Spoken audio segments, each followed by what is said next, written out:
हाय, story नाही हकीकत आहे, खोटी नाही खरी आहे. ह्या सिरीजमध्ये हा तिसरा व्हिडिओ मी बनवत आहे. आय थिंक तर आज काय झालं, माझ्या मुलीची PTM होती, पॅरेंट्स टीचर मीटिंग. त्या मीटिंगला मी गेले होते. माझ्या आधी एक पालक म्हणजे दोन्हीही होते, आई वडील.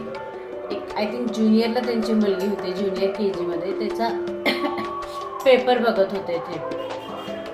म्हणजे पेपर इतके बारकाईने ते बघत होते ना, म्हणजे मी बघितलं, माझ्या लक्षात आलं ते बारकाईने पेपर बघता येते म्हणून. पण मी माझ्या मुलीकडे लक्ष दिलं, तिला पुढं घेऊन गेले आणि मॅडमनी मग मला माझ्या मुलीचा पेपर आणि रिझल्ट दिला. मी रिझल्ट हातात गेला, पेपरवरती एक नजर टाकली. मॅडम मला म्हटल्या फोटो काढायचा तर काढा. मी म्हटलं नको आणि मी बाजूला सरकले मागे. तर मी मागं सरकल्यानंतर ही 5 मिनिटं ती बाई तिच्या मुलीला घेऊन त्या मुलीचं पेपर चेक करत होती.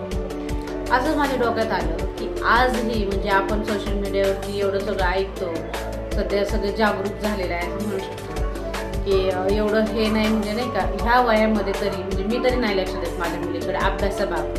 तिने हे करायलाच पाहिजे, तिला आलंच पाहिजे. नाही आलं तर आलं, चांगली गोष्ट. नाही आलं तर चांगली गोष्ट आहे. तिचं खेळायचं आहे तरी आपण तिला शाळेत टाकतो आणि ती ते स्वीकारती, हे खूप मोठी गोष्ट आहे ही. आणि मग माझ्या आधी अजून किती वेळ ती बसली असेल माझ्या आधी ती बाई, म्हणजे मला ते माहीत नाही. पण मी गेल्यानंतर ते बरोबर 5 मिनिटं पेपर चेक करत होते आपल्या मुलीचा. म्हणजे मला खरंच ही गोष्ट आहे ना कुठेतरी खटकली, म्हणून मी हा व्हिडिओ टाकत आहे. तर तुम्हालाही पटले का किंवा नाही पटले मला कॉमेंटमध्ये सांगा. बाय.